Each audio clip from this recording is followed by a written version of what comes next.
사랑하는 교우 여러분, 치매에 걸리지 않으시기를 바랍니다.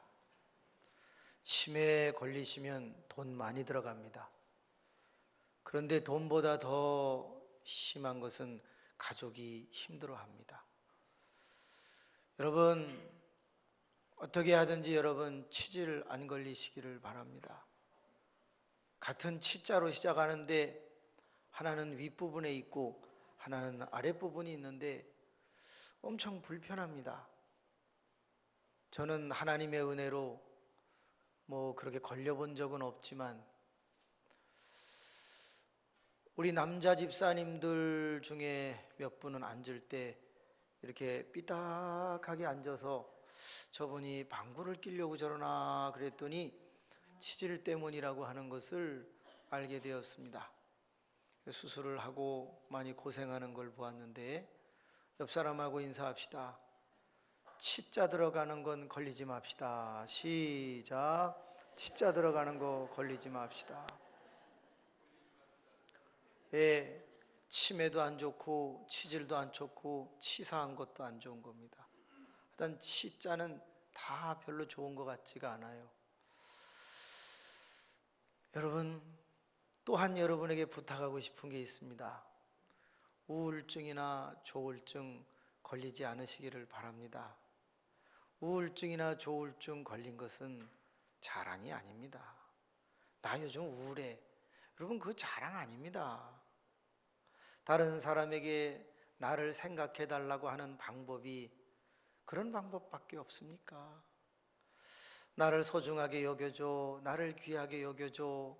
그럴 때 나 우울증 걸렸어, 나 조울증 걸렸어. 여러분, 이런 것으로 상대방의 사랑을 구걸하지 마십시오.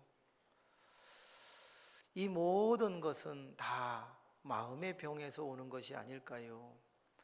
물론 저도 인생을 살아가면서 언제 어떻게 치매가 올지, 또 아니면 우울증이 올지 조울증이 올지는 모르겠지만 현재 하나님 앞에 그런 것이 걸리지 않게 해달라고 기도도 할 뿐만이 아니라 또한 걸리지 않는 방법도 오늘 이 아침에 제시해 보려고 합니다. 우리 모두가 이런 것들이 마음에 달려 있음을 알고 마음을 지키고 마음을 다스리는 성도님이 되시기를 축원합니다. 잠언 4장 23절에 보면 우리가 너무 잘 아는 말씀이 있어요. 지킬 만한 것을 지키되 제발 네 마음을 지켜라, 네 마음을 다스려라 그랬습니다. 성을 지키는 것보다 소중합니다. 마음을 잘 다스리고 마음을 잘 지키면 여러분 치매도 안 걸릴 줄로 믿습니다. 아멘 하는 분은 절대 안 걸립니다. 지금 아멘 하는 분은 더 안 걸립니다. 네. 또한 우울증도 조울증도 걸리지 맙시다. 사람들은 이렇게 말합니다. 그게 걸리고 싶어서 걸리냐고. 갑자기 어느 날 사건 사고의 충격에 의해서 장애가 생긴 것을, 그러면 그런 사건 사고가 안 생기기를 기도하면 될 거 아니에요. 생겼으면 주여 후유증이 없게 해달라고 기도하면 될 거 아니에요. 우리는 방법이 없는 것이 아니라 방법을 적용하지 않는지도 모릅니다. 왜? 많은 통계를 보면 믿는 자와 믿지 않는 자의 질병의 수치가 분명히 다릅니다. 믿는 자는 낫는 확률도 높고 또 걸리지 않는 확률도 높습니다. 분명히 다스릴 수 있다는 것을 우리에게 가르쳐주고 있는 것입니다. 그러므로 갑자기 삶에서 모든 신체나 대인관계나 언어에 나의 우울한 감정을 폭로하는 그런 우울증 증세도 없기를 바라고, 기분 장애로 분류되어지는 조울증도 없기를 바랍니다. 기분 장애의 대표적인 게 조울증인데, 좋을 때는 확 좋았다가 나쁠 때는 너무 많이 우울해져서 자기도 모르는 사이에 그 감정에 이끌려서 사고를 치고 또 가정을 피폐하게 만드는 것, 분명히 문제가 있습니다. 제가 지금 이렇게 말하지 않았습니다. 우울증에 걸리고 조울증에 걸린 사람을 모아놓고 여러분 그런 거에 걸리지 마세요 라고 얘기한 게 아니잖아요. 지금 예방 설교를 하고 있는 거잖아요. 약간의 증세는 있을 수 있으나 아직 우리는 그 정도의 환자가 아니기 때문에 걸리지 말라고 말씀을 드리는 거 아니겠어요? 돈을 가진 사람에게 돈을 잃어버리지 말라고 하고 건강을 가진 사람에게 건강을 잃어버리지 말라고 하는 말은 타당하나 이미 다 잃어버린 사람에게는 그 말이 필요 없잖아요. 그렇습니다. 지금 이 자리에 우리가 복되게 앉아 있을 수 있는 이유 중에 하나는 내가 지금 마음을 어떻게 지키고 다스리느냐에 따라서 전혀 다른 미래를 만들어 갈 수 있기 때문에 말씀드리는 거 아니겠어요? 그렇습니다. 우리는 항상 내 마음 하나만 잘 다스리면 모든 것을 극복할 수 있고 미래의 추한 꼴 보이지 않고 살아갈 수 있음을 믿으시기를 주님의 이름으로 축복합니다. 2000년 전에 우리나라도 힘들었지만 2000년 전에 성경의 배경이 되는 이스라엘도 힘들었습니다. 그래서 많은 사람들이 먹고 살기가 힘들었나 봅니다. 그런데 이상하게 먹고 사는 문제에 전혀 힘들지 않고 염려하지 않는 한 분이 등장했습니다. 그 사람이 30살의 예수님입니다. 예수님이 딱 오시더니 하는 말이 다들 먹고 살기 힘든 로마 지배하에서 종노릇하고 서민으로서 별반 할 일이 없어서 빈궁에 처해 있는 그들에게 쥐뿔도 가진 것이 없는 예수님이 오시더니 뭐라고 말하냐면 여러분 먹는 거 입는 거 염려하지 마세요. 이렇게 얘기를 한단 말이죠. 누구는 염려하는데 자기는 염려하지 말라고 얘기를 하는 거예요. 왜? 마음을 다스리면 삶이 달라질 수 있다는 걸 예수님은 아셨기 때문이에요. 저도 이 시간 여기 있는 모든 분들에게 말씀을 드립니다. 마음을 다스리면 모든 것이 달라질 수 있으니까 우울증도 조울증도 치매도 다 극복하고 이길 수 있다고 믿고 오늘 말씀 20분을 잘 들으셔서 저 문을 열고 나갈 때 더 당당하실 수 있기를 주님의 이름으로 축복합니다. 그래요. 예수님이 오셔가지고 이렇게 말합니다. 염려하지 마세요. 그런데 뭘 염려하지 말라고 그랬냐면 먹을 것, 입을 것을 염려하지 말래요. 그러면 뒤집어서 얘기해 볼게요. 그때 많은 사람들은 먹을 것, 입을 것을 염려하고 살았다는 거예요. 그만큼 환경이 어려웠다는 거예요. 이걸 굳이 하이데커나 키에르케고르처럼 철학적으로 실존주의로 얘기할 필요가 없어요. 무슨 얘기요? 그들은 1차적으로 어떤 무슨 의식주 문제를 했다는 것은 그들의 삶이 1차원적이었다. 그렇게 얘기하지 말고요. 그냥 생활이 어려웠던 거예요. 1차원적이고 고차원적이고 간에 삶이 어려운 거였어요. 당장 먹고 사는 생존의 문제가 그들에게는 시급했는데 어떻게 염려를 안 하는 거예요? 당장 먹고 입는 문제가 보장이 안 되어 있으니까 염려할 수밖에 없는 거잖아요. 그런데 예수 그리스도가 오셔서 얘들아 염려하지 마라 그렇게 이야기를 했어요. 여기서 우리는 큰 두 개의 기둥을 발견하게 됩니다. 그게 뭐냐? 사람이 생존해가는 방식이 있는데 자기가 자기의 문제를 고민하고 염려해가면서 풀어가는 자기중심적 생존 방식이 있고 또 하나는 예수님처럼 내 먹고 사는 문제를 내가 염려하지 않고 맡기는 생존 방식이 있다는 거예요. 저에게 자녀가 둘이 있는데 이 자녀 둘은요 별로 염려 없이 살아요. 물론 다른 염려들 자기 나름대로 그 연령대에 하는 다른 염려가 있겠죠. 중요한 거예요. 다른 염려는 있지만 먹고 입는 문제는 염려하지 않는다고요. 생존의 문제는 염려하지 않는다고요. 진로의 문제는 염려할지 몰라도, 향후에 그들의 가정의 문제는 염려할지 몰라도, 먹고 입는 문제는 염려하지 않는다고요. 왜? 그들이 그 문제에 대해서 자기들이 고민하고 힘써야 될 그런 1차원적으로 생각하지 않기 때문에. 먹고 입는 문제는 자기가 해결해야 된다고 생각하지 않아요. 아버지, 어머니가 해결해 준다고 생각해요. 그 때문에 그거 염려 안 해요. 사람이 생존하는 방식에는 크게 세 가지가 있죠. 고아와 같이 매사를 먹고 입는 걸 자기가 고민해야 되는 1차원적이 있고, 부모님이나 또는 빽이 좋아가지고 돕는 사람들이 있어서 그 사람들이 먹을 걸 줘서 염려 안 하는 방법이 있고, 세 번째는 예수님처럼 하나님이 다 길러주시고 입혀주실 것을 믿고 하나님이 공급하실 것을 확신하는 믿음 때문에 생존해 가는 방식이 있어요. 그런데 제 두 아들은 절대 먹는 문제, 입는 문제 고민 안 해요. 그거보다 다른 걸 염려하지요. 다른 걸 염려해요. 왜? 아버지가 다, 어머니가 다 알아서 이 정도는 해줄 거라고 믿었던 거예요.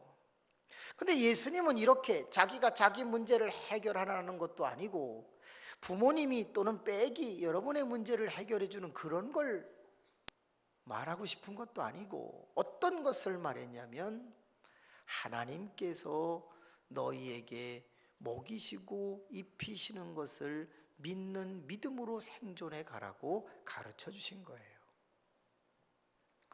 이 문제를 한번 풀어보고 싶어요. 이게 가능한 얘기인가? 이게 가능하더라고요. 18분 뒤에 가능하더라고요. 지금 무지하게 가난한 분이 있나요? 빚이 많은 분이 있나요? 그분들에게 답이 되기를 바랍니다. 예수님은 어떤 분이냐? 소유가 없어요. 머리 둘 곳도 없다고 분명히 주님이 그렇게 말했어요. 그런데 예수 그리스도는 뭐라고 말했냐면, 나는 먹을 거 입을 거 염려 안 해, 그렇게 얘기했어요. 소유도 없는데 그분은 왜 그렇게 말했는가? 그래, 여러분은 답을 다 알고 있어요. 하나님의 아들이니까. 바로 그거예요. 여러분도 하나님의 자녀예요. 여러분도 하나님의 자녀예요. 그런데 문제가 있어요. 예수 그리스도는 하나님과 오래 같이 살다가 이 땅에 오셨기 때문에 하나님이 내 아버지라는 믿음이 커요. 그런데 우리는 하나님 아버지와 떨어져서 살았어요. 하나님은 하늘에 계시고 우리는 이 세상에 있어요. 그러다 보니 하나님을 많이 만나지 못했어요. 체험도 없고 경험도 없고 지식도 없어요. 그러니까 이론은 알겠는데 실제로 하나님을 그렇게 믿을 수가 없는 거예요. 그러니까 안 되는 거예요. 예수 그리스도는 하나님하고 같이 살다가 이 땅에 오셨어요.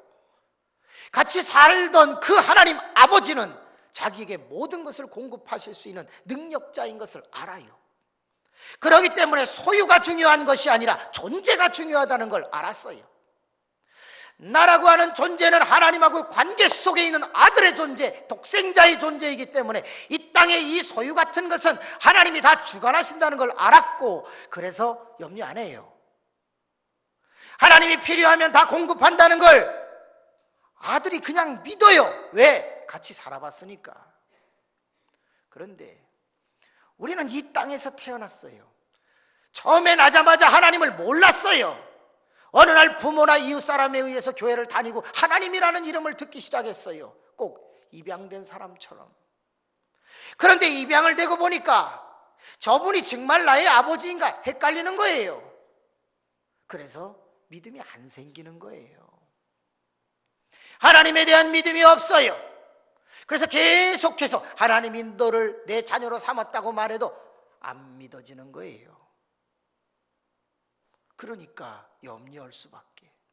하나님이 믿어지면 소유가 없어도 내가 살 수 있는 자신감이 있는데, 하나님이 안 믿어지니까 자꾸 내 문제를 내가 풀거나 누가 백으로 도와주거나 아니면 부모님이 도와줘야만 내가 사는데 라는 생각을 갖게 되는 거예요. 그건 잘못된 게 아니에요. 맞는 얘기예요. 그러면 맞다고 그대로 그렇게 살 거냐 그 말이에요.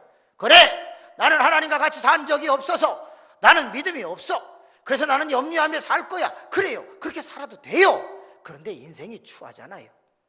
인생이 초라하잖아요. 그래서 예수님은 이렇게 말하는 거예요. 야, 네가 믿음이 없어서 그렇게 초라하게 사는 것이니 이제 믿음을 키워. 믿음을 키워서 나처럼 하나님을 아버지라고 당당하게 불러. 그러면 하나님께서 너에게 반드시 먹을 거, 입을 거 준단 말이야. 믿음을 키워. 이게 문제예요. 예수 그리스도가 어부를 불렀어요. 금을 깁는 사람을 불렀어요. 다들 일로 와. 그래서 제자를 삼았는데 오늘 본문에 보니까 적은 자들, 적은 무리라고 그랬네요. 그리고 제자라고 말했어요. 그냥 많은 사람들 중에서 몇 사람을 불렀어요. 그리고 그 제자들에게 이렇게 말합니다. 너희는 믿음이 적어. 원래는 너희가 어땠는지 알아? 믿음이 없었는데 나를 만나서 나와 함께 동행을 하면서 나의 가르침을 듣고 그러다 보니까 믿음이 조금 이제 자랐지. 조금 자랐지. 왕창 자라라. 믿음이 커지면 내가 이 땅에 아무 것이 없어도, 머리 둘 곳이 없어도 하나님이 나에게 먹이시고 입히실 것을 내가 믿기 때문에 이렇게 당당하다. 세상에 뭐 그까짓 걸 염려하며 사냐? 나는 이 땅에서 먹을 거 입을 거를 염려하는 것이 아니라 그 나라와 그 일을 어떻게 세워갈 것인가, 그걸 염려한다. 염려는 하는데 종류가 다르다고 얘기하고 있다 이 말이에요. 제 자녀가 염려의 종류가 달라요. 아버지가 쓸 것 먹을 걸 대준다고 믿거든요. 다른 염려를 해요. 근데 문제는 뭐냐? 다른 염려도 안 할까 봐 걱정인 거죠. 그냥 그렇게 살까 봐 걱정하는 거지. 여러분 똑같아요. 예수 그리스도는 생존, 먹고 입는 문제를 염려하는 것이 아니라 다른 차원의 염려를 하기 위해 살아갔어요. 내가 무엇을 먹을까 입을까 마실까 그것을 염려하며 살아가면 동물하고 똑같지 않을까? 내가 이 땅에 태어나서 목적을 가지고 살아야 되지 않겠는가? 그래서 내가 얼마나 더 큰 일을 하고 더 의미 있는 일을 하고 얼마나 더 가치 있는 일을 할 건가? 그런 걸 염려하고 근심하고 걱정하면서 산다면 좀 사람답지 않냐 이 말이에요. 가져도 그 염려를 하는 거고, 못 가졌어도 그 염려를 하는 거고, 아픈 사람도 그 염려를 하는 거고, 건강한 사람도 그 염려를 다 해야 되는 거예요. 왜? 사람이니까. 왜? 그리스도인이니까. 그래서 믿음이 키워지기를 바랬어요. 믿음이 키워지기를 바랬어요. 그래서 예수님이 이 제자들에게 믿음을 키워주기 위해서, 이 자리에 계신 여러분들의 믿음을 키워주기 위해서 이 성경을 가지고 드디어 뭘 하지요? 예수 그리스도가 제자들을 어떻게 믿음 키워줬는지 그 방법을 지금 말씀드리려고 그래요. 제일 중요한 게 뭐냐? 하나님에 대해서 예수님은 잘 아는데 제자들은 하나님에 대해서 너무 추상적이고 몰라. 그래서 하나님을 가르쳐 주는데 오늘 본문에 볼펜이 있으신 분은요, 너무너무 중요한 단어예요.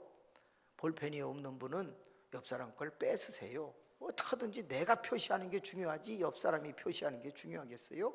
그래가지고 4개의 단어에다가 밑줄을 딱 긋고 그때부터 믿습니다, 믿습니다 그럴 필요가 있어요.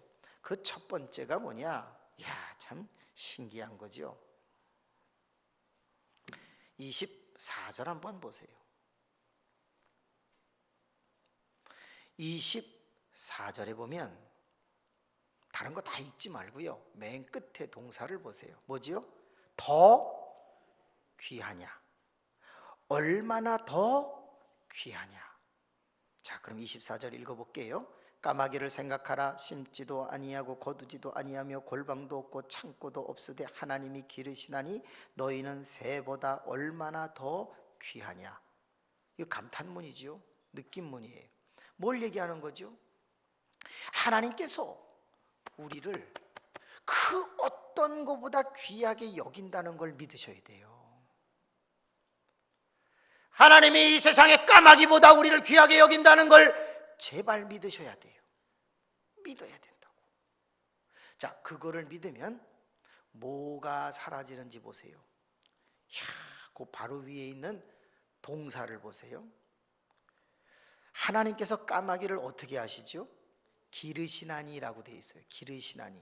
이 기르시나니라는 단어가 22절에 뭐와 연관이 있죠? 먹을 것과 연관이 있는 거예요. 참 이 마태복음하고는 전혀 달라요. 제가 마태복음 5장을 읽지 않고 누가복음 12장을 읽은 이유가 있는데, 마태복음은 먹을 것, 마실 것, 입을 것 이렇게 나가요. 3개가 나가요. 그러면 그 뒤에 답도 3개가 나와야 되는데 마태는 그렇게 쓰지를 못했어요. 왜? 잘 몰라요. 근데 누가는 2개만 얘기하고 2개를 딱 얘기하면서 답을 제시해요. 자, 볼래요? 22절에 뭐라 그러죠? 중간에 너희 목숨을 위하여 무엇을 먹을까, 무엇을 몸을 위하여 무엇을 입을까, 먹을까 입을까 2개가 나와요. 그런데 그 먹는 문제에 대해서 까마귀 얘기를 해요. 까마귀 얘기를 하면서 하나님께서 먹이시나니 이렇게 안 하고 하나님께서 기르시나니 이렇게 얘기했어요. 그러면 하나님께서 까마귀를 길러, 까마귀보다 더 귀한 너를 왜 안 기르겠냐 이거예요. 근데 우리를 기른다고 말할 수가 없으니까 어떻게 안 먹이시겠느냐 이 말이에요. 그럼 먼저 내가 어떤 존재다? 난 귀한 존재다. 하나님이 나를 귀하게 여기신다. 여러분 이렇게 믿으셔야 돼요. 나이가 많아도 귀한 존재예요. 왜? 예수 그리스도를 믿으니까. 내가 하나님의 아들이니까 귀할 수밖에 없는 거예요. 우리가 까마귀보다 못해요? 우리는 까마귀보다 더 얼마나 더 귀하냐 이 말이에요. 그러므로 항상 믿음은 어떻게 키우는 거냐? 나는 귀한 존재야, 나는 귀한 존재야, 이렇게 생각을 바꾸셔야 돼요. 그러면 되는 거예요. 자, 그러면 먹이는 문제였으니까 이번째는 입히는 문제를 한번 보자고. 이야, 얼마나 기가 막히게 27절에 보세요. 입히는 얘기를 하기 위해서 뭘 끌어들였냐? 백합화를 끌어들였어요. 이 백합화를 끌어들여 가지고 어떻게 이야기하는지 한번 보세요.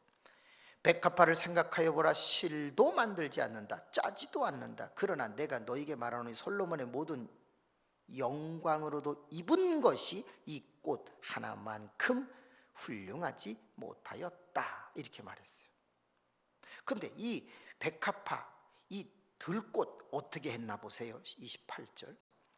오늘 있다가 내일 아궁이에 던져지는 들풀도 백합화도 하나님이 이렇게 뭐 하시거든? 입히셔요.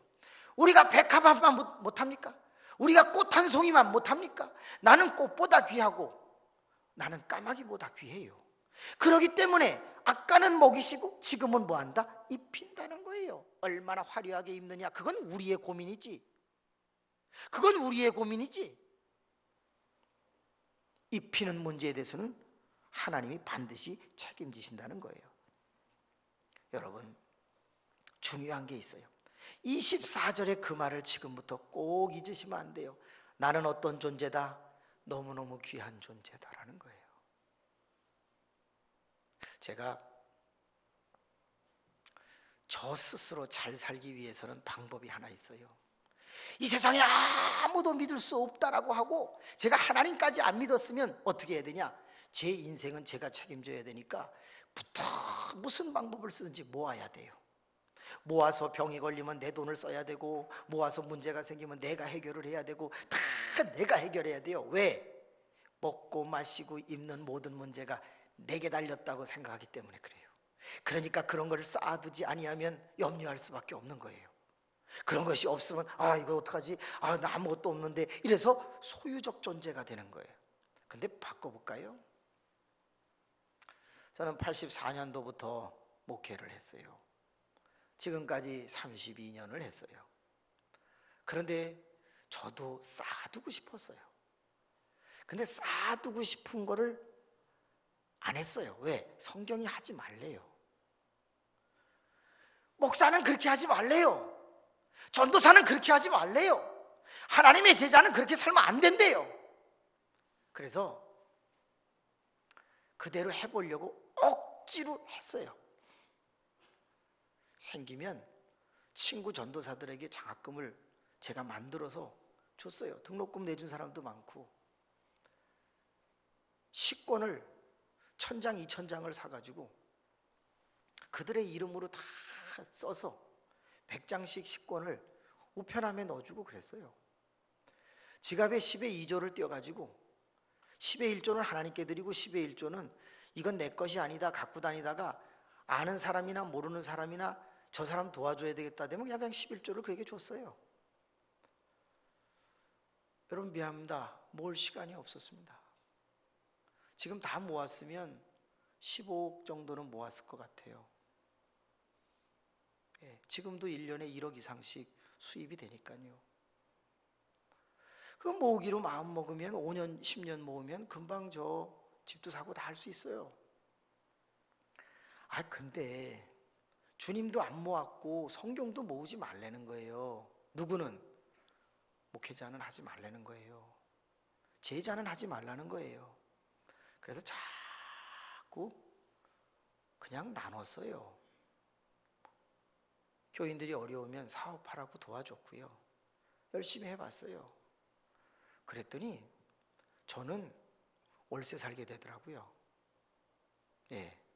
3천만 원 친구한테 빌려가지고 보증금 넣고 교회에서 주시는 90만 원 월세 내면서 살아요. 근데 미안한데요, 전 염려 안 해요. 먹을 거, 입을 거 염려 안 해요. 이유는 간단해요. 뭐 때문에 염려 안 할까요? 제가 존귀한 존재라는 걸 저는 믿어요. 죄를 안 짓는다는 얘기가 아니라, 잘났다는 얘기가 아니라, 저는 주님의 말씀 따라 살았어요. 그렇기 때문에 사람들이 저를 아껴줄 거라는 걸 믿어요. 왜? 나는 존귀한 존재라고 내가 생각하니까. 적어도 사람들이 도와주지 아니한다면 하나님이 나를 존귀하게 여기실 거를 내가 말씀을 통해서 믿는다 그 말이에요. 나도 생존 방식을 위해서 내가 모아서 살 줄 안다고요. 그러나 그 방법을 안 했고 주님이 가르쳐 주신 방법, 주님이 산 방법대로 나눠주면서 살았어요. 그랬더니 어저께 오늘 헌금할 거를 사람들이 갖다 주더라고요. 먼저 있던 교회의 권사님들이 목사님 보고 싶어요. 그래갖고 3분이 왔어요. 성경 공부하느라고 점심을 못 먹었어요. 보실래요? 어떤 사람이 삼계탕 사다 놨어요. 어떤 분이 김밥 사다 놨어요. 저 누가 사다 놨는지 몰라요. 그런데 권사님 3분이 오셔가지고 목사님, 새해 맞으셨는데 세배 받으셔야죠. 70대신 분이 오셨어요.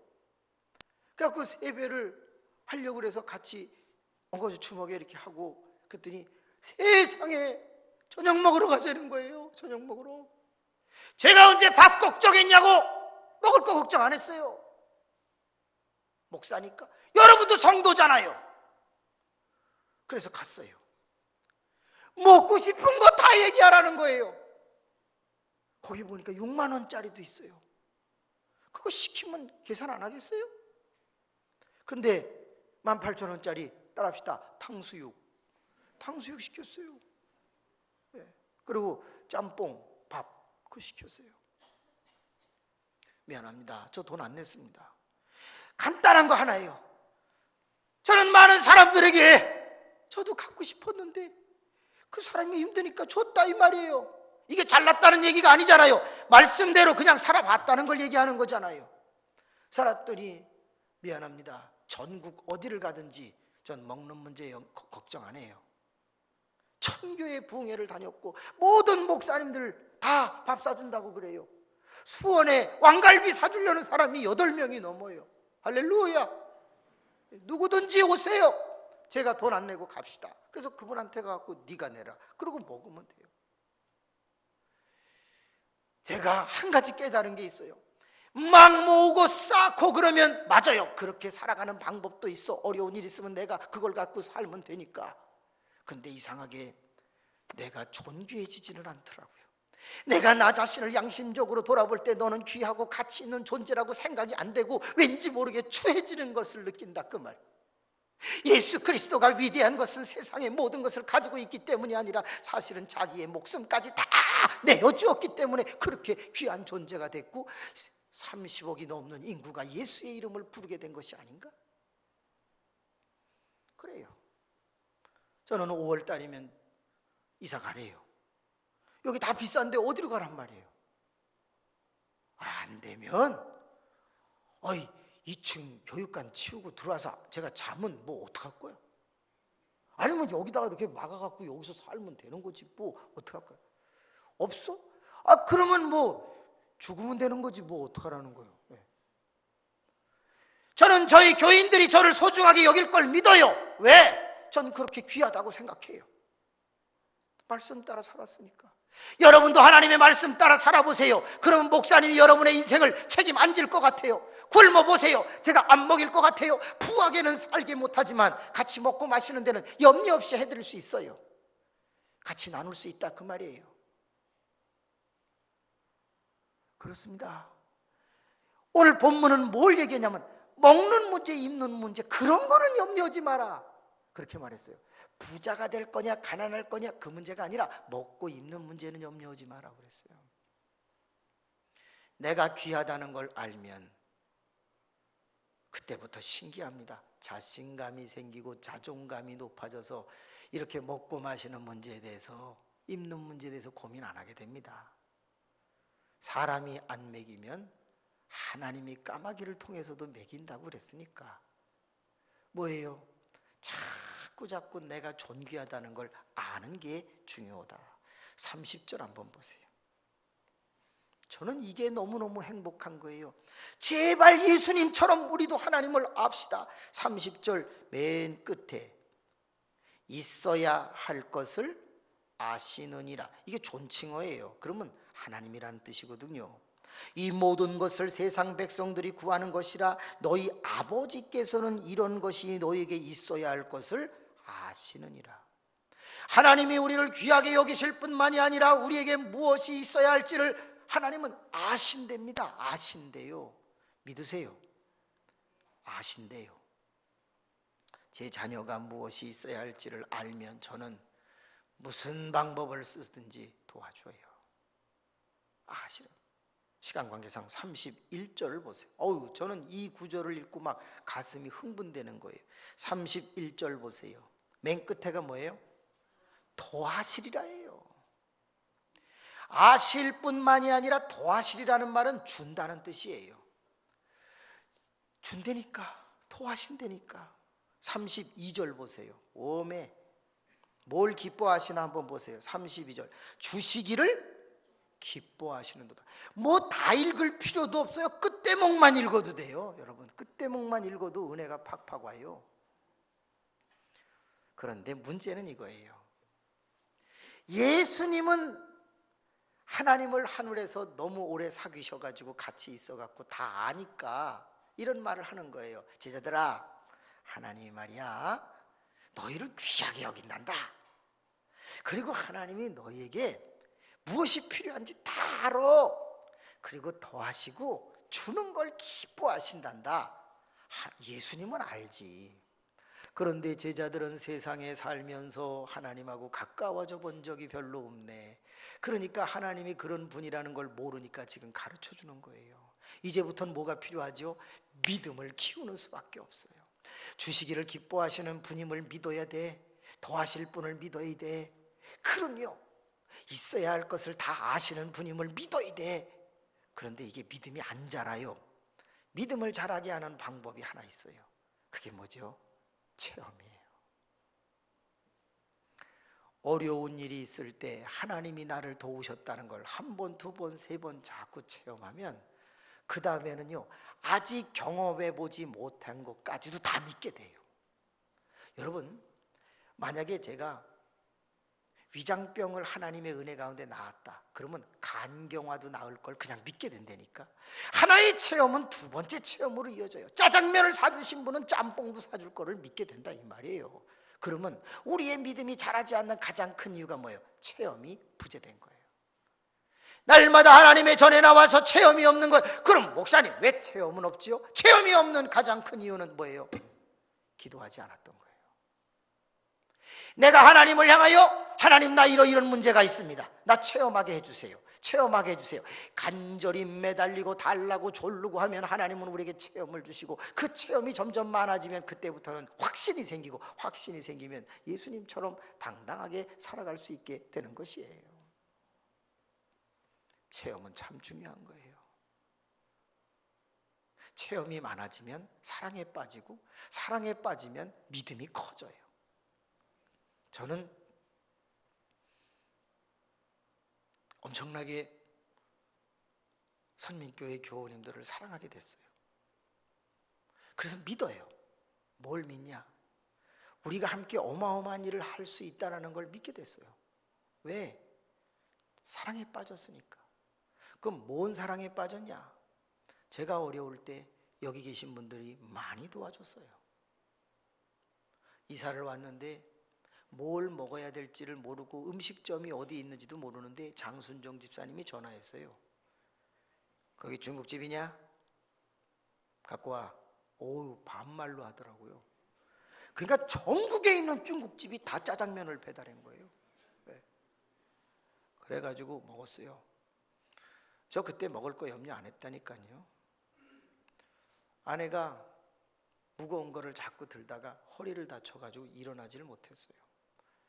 강규학 원사님이 딱 아시더니요, 바로 한의원 원장에게 전화해갖고 그 아프신데 왕진 좀 하시오. 저는 왕진 안 합니다. 왕진 해.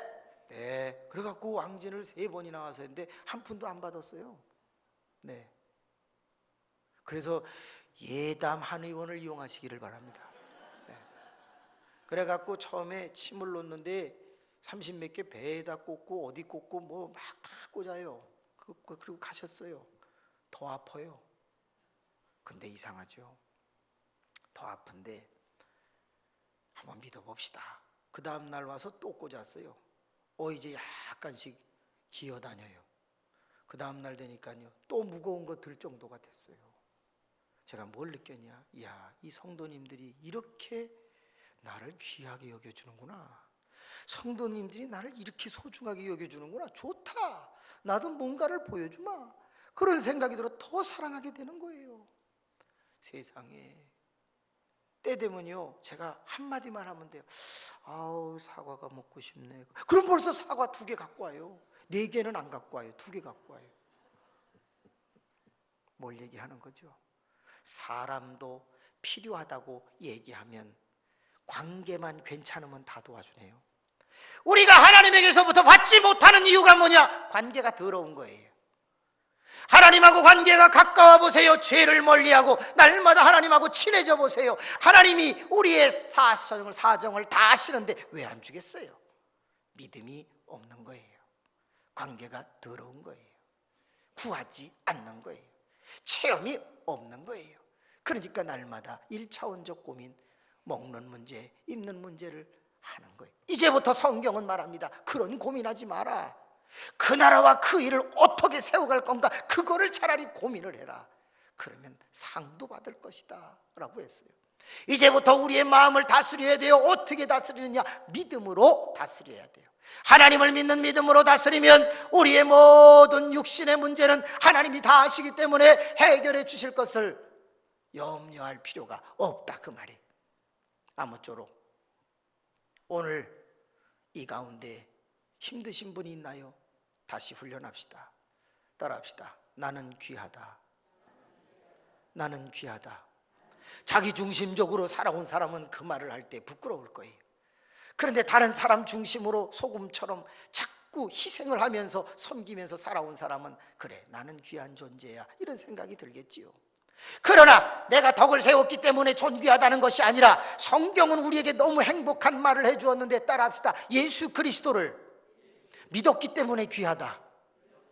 그래요, 하나님 아버지께서 보내주신 예수 그리스도를 내가 영접했어요. 그랬더니 하나님의 자녀가 됐어. 하나님의 자녀가 되니까 귀해졌어. 바꿔 말하면 예수를 믿으니까 귀해진 거예요. 착한 일을 했기 때문에 귀해진 것보다는 하나님은 우리를 당신의 자녀로 귀히 여겨요. 왜? 독생자 예수 그리스도를 믿었기 때문이에요. 그렇기 때문에 자녀가 필요한 게 뭔지 다 아세요. 그리고 그걸 더 하시기를 원하시고 주시는 걸 기뻐하세요. 그것을 믿으세요. 뭘로? 체험으로. 어떻게 체험한다고요? 자꾸 기도하세요. 기도하고 응답받으면 체험을 늘려가세요. 그때는요, 보지 못한 것도 믿게 돼요. 믿음은 바라는 소망의 실상이고 보지 못하는 것의 증거물 증거다 그랬어요. 믿음이 커지는 이유, 체험이에요. 체험을 하려면 기도해야 돼요. 기도해서 내가 원하는 방식대로 오지 않더라도 하나님이 역사하는 것을 자꾸 하세요. 물론 내가 원하는 기간 안에 오지 않을 수 있어요. 그런데 인내하셔야죠. 그리고 제발 종처럼 체험하세요. 저는 많은 체험을 매주마다 합니다. 그리고 그 매주마다 하는 체험이 쌓이니까 저도 두렵고 저도 무섭고 저도 염려하고 저도 모든 게 다 그래요. 똑같지만 그래도 그걸 빨리빨리 병이 되지 않도록 치유할 수 있는 믿음으로 살아간다, 그 말이에요. 물론 저도 돈 걱정할 때가 있지요. 자식 걱정하지요.